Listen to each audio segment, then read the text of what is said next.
کرتے تھے، جن میں خاص طور پر حضرت ابو ہریرہ کا ذکر ملتا ہے کہ وہ ایمان لے آئے تھے لیکن ان کی والدہ مشرکہ تھیں اور وہ نبی صلی اللہ علیہ وسلم کے بارے میں ایسے کلمات کہہ دیتی جس سے ان کو بہت تکلیف ہوتی.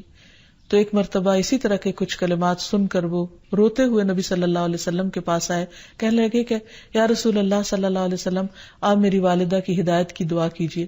بہرحال آپ صلی اللہ علیہ وسلم نے ہاتھ اٹھا دیے، ان کے لیے دعا کی، اور جب حضرت ابو ہریرہ واپس گھر پہنچے تو ان کی والدہ اسلام قبول کر چکی تھی.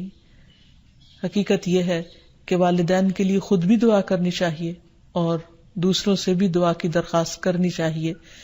پھر اسی طرح ہم دیکھتے ہیں کہ ایک مرتبہ ابو ہریرہ جب اپنے وطن پہنچے تو بڑی اونچی آواز میں کہا، اماں جان السلام علیکی ورحمۃ اللہ وبرکاتہ. انہوں نے جواب دیا، وعلیک السلام ورحمۃ اللہ وبرکاتہ. پھر ابو ہریرہ کہنے لگے، اللہ تعالیٰ آپ پر رحم فرمائے جیسا کہ آپ نے بچپن میں میری پرورش فرمائی. ان کی والدہ نے جواب دیا، اے میرے بیٹے، تمہیں بھی اللہ تعالیٰ بہترین جزا دے اور تم سے راضی ہو جیسا کہ تم نے میرے ساتھ بڑھاپے میں نیک سلوک کیا. حقیقت یہ ہے کہ ہم پر انسانوں میں سے سب سے بڑا احسان ہمارے والدین کا ہے. اللہ سبحانہ وتعالیٰ نے اپنے حق کے بعد سب سے بڑا حق ہمیں والدین ہی کا بتایا ہے. اللہ تعالیٰ نے بنی اسرائیل سے پکا عہد لیا تھا. قرآن مجید میں آتا ہے، وَإِذْ أَخَذْنَا مِيثَاقَ بَنِي إِسْرَائِيلَ لَا تَعْبُدُونَ إِلَّا اللَّهَ وَبِالْوَالِدَيْنِ إِحْسَانًا. اور وہ وقت یاد کرو جب ہم نے بنی اسرائیل سے یہ پختہ عہد لیا کہ تم لوگ اللہ کے سوا کسی کی عبادت نہ کرو گے اور والدین کے ساتھ احسان کرو گے.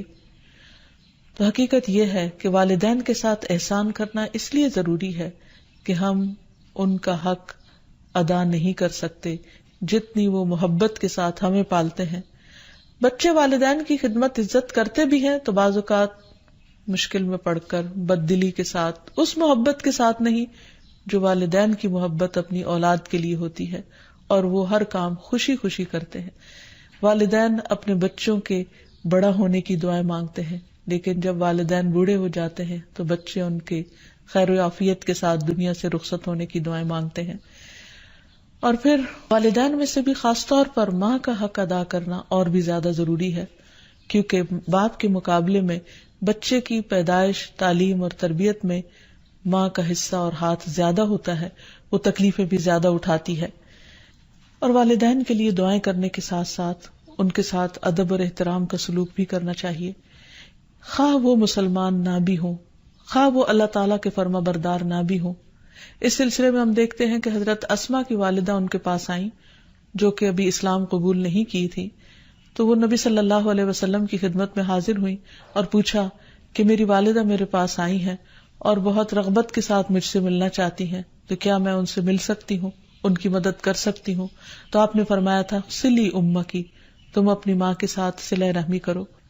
اس بارے میں اللہ سبحانہ وتعالیٰ قرآن مجید میں بھی حکم دیتے ہیں کہ اگر وَإِن جَاهَدَاكَ عَلَىٰ أَن تُشْرِكَ بِي مَا لَيْسَ لَكَ بِهِ عِلْمٌ فَلَا تُطِعْهُمَا وَصَاحِبْهُمَا فِي الدُّنْيَا مَعْرُوفًا، کہ اگر وہ تجھ پر دباؤ ڈالیں کہ تو میرے ساتھ کسی ایسی چیز کو شریک بنائے جس کا تجھے کچھ علم نہیں، تو تم ان کا کہنا نہ ماننا، البتہ دنیاوی معاملات میں ان کے ساتھ بھلا سلوک کرنا، ان کے ساتھ بھلائی کے ساتھ رفاقت کرنا، یعنی عمدہ طریقے سے، اچھے طریقے سے زندگی بسر کرنا. پھر اسی طرح خاص طور پر والدین کے ساتھ نرم سلوک کرنے کا حکم دیا گیا، کیونکہ والدین جو عمر میں بڑے ہوتے چلے جاتے ہیں یا جس طرح ان کی قربانیاں زیادہ ہوتی ہیں تو وہ اپنی اولاد سے زیادہ ایکسپیکٹ بھی کرتے ہیں، تو انہیں بچوں کی طرف سے ملنے والی چھوٹی سی تکلیف بھی بہت ناگوار ہوتی ہے.